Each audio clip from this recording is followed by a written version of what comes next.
धन्नो, अमृता प्रीतम।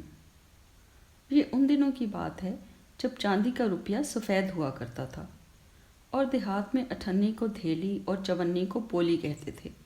तब धन्नो मासी कहा करती थी, औरत को तो खुदा ने शुरू ही से धेली बनाया है।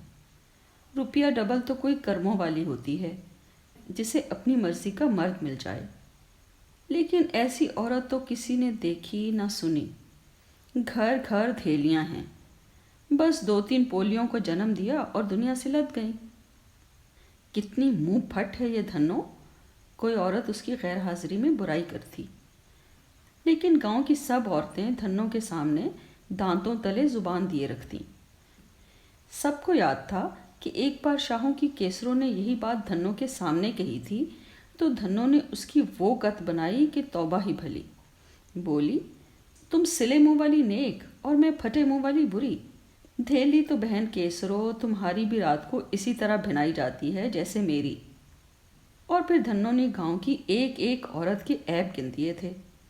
नंबरदारों की ईशरो तो सामने आए, जिसके बूढ़े खामन से धेली नहीं भिनाई जाती और वो अपने सांड जैसे देवर से अपनी धेली भिनाती है।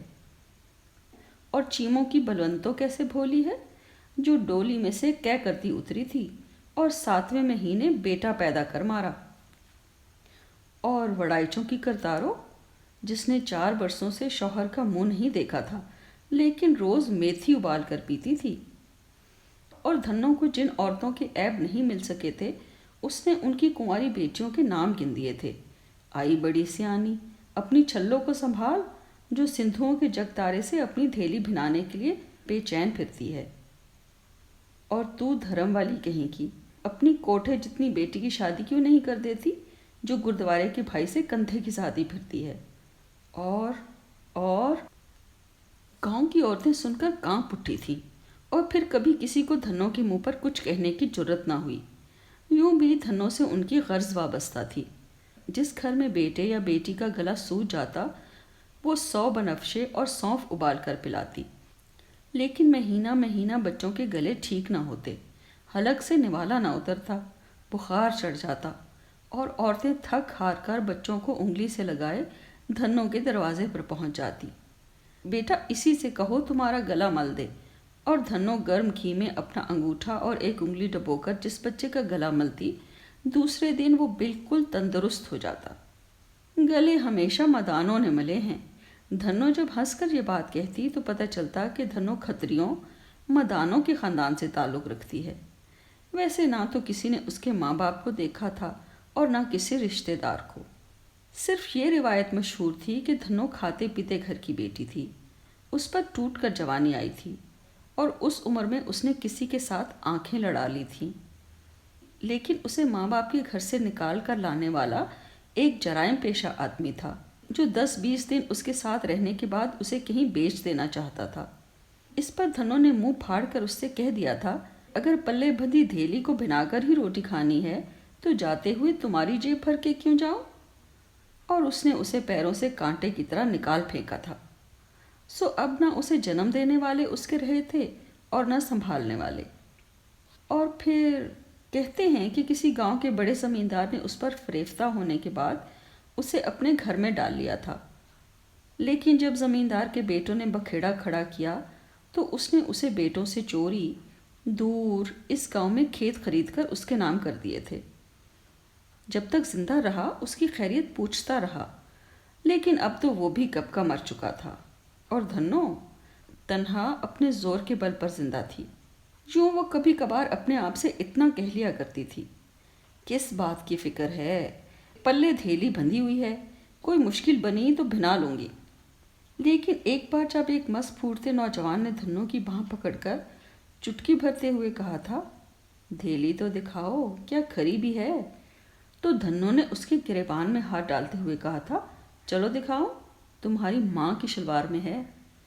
और उसके बाद गांव के किसी मर्द को ये हिम्मत नहीं हुई थी कि वह धन्नो की तरफ आंख उठाकर भी देखता। और धन्नो बेखौफ जी रही थी। अब उसकी उम्र अगरचे ढलने लगी थी, लेकिन उसकी नाक का कील उसके मिजाज की तरह अब भी लश्कारे मारता था। सबके सामने खेतों में हल चलाती और खतरानी होकर भी जाटों की तरह अकड़ से रहती थी।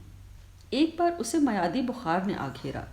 ویسے بخار تو 21ویں دن ٹوٹ گیا تھا، لیکن دھنوں کا شاید اپنی زندگی پر سے اعتبار اٹھ گیا تھا۔ وہ ایک دن ایک قریبی شہر میں گئی تو اپنے ساتھ زمین کے کاغذات لیتی گئی۔ بات اڑ گئی کہ دھنوں نے اپنی زمین کی وصیت لکھ دی ہے۔ ارے کس کے نام لکھائی ہے؟ گاؤں کی عورتیں آپس میں کھسر پھسر کرتی، لیکن دھنوں سے کچھ پوچھنے کا کسی میں حوصلہ نہیں تھا۔ ایک دن گاؤں کی ایک لڑکی سیمو کو ذرا ہمت ہوئی۔ پچھلے دنوں ایک شام سیمو کھیتوں کی طرف سے واپس آ رہی تھی کہ نمبردار کا شرابی بیٹا اس کی راہ روک کر کھڑا ہو گیا۔ ادھر کہیں سے دھنو بھی آ رہی تھی کہ سیمو نے اسے دیکھ کر بلند آواز میں پکارا، ماسی دھنو! اور دھنو سینہ تانے وہاں جا پہنچی۔ لڑکی خیریت سے گھر آ گئی تھی۔ سیمو نے اس دن کی بات سے فائدہ اٹھاتے ہوئے ایک روز دھنو سے پوچھ لیا، نی ماسی، سنا ہے تم نے اپنی زمین کسی کے نام کر دی ہے؟ دھنو نے کھردرے سے لہجے میں کہا، ہاں نی بھانجی، تمہیں ماسی کا خیال آ ہی گیا۔ تمہاری ماں نے تو مجھے اپنے ہاتھوں میں پالا پوسا تھا، جب بھی تو میں تمہاری ماسی لگتی ہوں۔ اور سیمو کے چہرے پر ہوائیاں اڑنے لگیں۔ وہ لکنت بھرے لہجے میں کہنے لگی، غصہ کیوں کرتی ہو ماسی؟ لوگ کہتے ہیں کہ تم نے زمین گردوارے کے نام کر دی ہے، میں نے تو یوں ہی پوچھ لیا۔ ویسے کیا تم نے نیک کام ہے۔ دھنو سن کر بھڑک اٹھی اور کہنے لگی، گردوارے کا بھائی تو سانڈ ہے، پہلے ہی حلوے کڑاہ کھاتا ہے، اس کے حلوے مانڈے کے لیے تمہاری مائیں جو ہیں، یہ تمہاری ماسی اس طرح کے نیک کام نہیں کرتی۔ اور سیمو کان لپیٹ کر چلی گئی تھی، اور پھر دھنو سے کچھ پوچھنے کی کسی کو ہمت نہیں ہوئی۔ لگتا تھا دھنو نے اپنی قسمت کا لکھا بوجھ لیا ہے، شاید اپنی باقی زندگی کے دن بھی بوجھ لیے تھے۔ کچھ دنوں کے بعد اسے پھر میادی بخار چڑھا۔ اس بار سارے گاؤں کو اس کے بچنے کی امید نہ رہی۔ ایک دن گاؤں کی طرف سے ایک بزرگ عورت نے ہمت کی۔ اس عورت کو گاؤں والے جیوی بھگتنی کہتے تھے۔ چھوٹی عمر میں بیوہ ہو گئی تھی اور اس نے باقی زندگی بڑی عزت آبرو کے ساتھ گزاری تھی۔ اس پر اب تک کسی نے انگلی بھی نہیں اٹھائی تھی۔ جیوی بھگتنی دھنوں کی خبر لینے گئی اور نرم سبھاؤ میں کہنے لگی، جو گزری سو گزری دھنو، اب آخری عمر میں توبہ کر تو کچھ نہیں بگڑے گا۔ کہتے ہیں جس نے عمر بھر رام کا نام نہیں لیا تھا، مرتے وقت اس کے منہ سے بھی لوگوں نے توبہ کروا لی تھی۔ دھنوں کی سانسیں ٹوٹ رہی تھیں، لیکن وہ ہنس پڑی، کہنے لگی، میری فکر کیوں کرتی ہو؟ بھگوان کو حساب دینا ہے، دے لوں گی۔ یہ دھیلی جو پلے بندھی ہوئی ہے، بھگوان سے کہوں گی، لو بھنا لو اور حساب چکتا کر لو۔ اور جیری کانوں میں انگلیاں ڈالے وہاں سے بھاگ آئی تھی۔ اور پھر دوسری دوپہر دھنو مر گئی۔ دھنوں کے چوتھے کے بعد جب لوگوں نے اس کا صندوق کھولا تو اس میں سے وصیت کا کاغذ مل گیا۔ دھنوں نے اپنی تمام زمین گاؤں کے اسکول کو دے دی تھی۔ لکھا تھا، میری ایک ہی خواہش ہے کہ لڑکیاں بھی 4 حرف پڑھ لیں اور ان کی زندگی خوار نہ ہو۔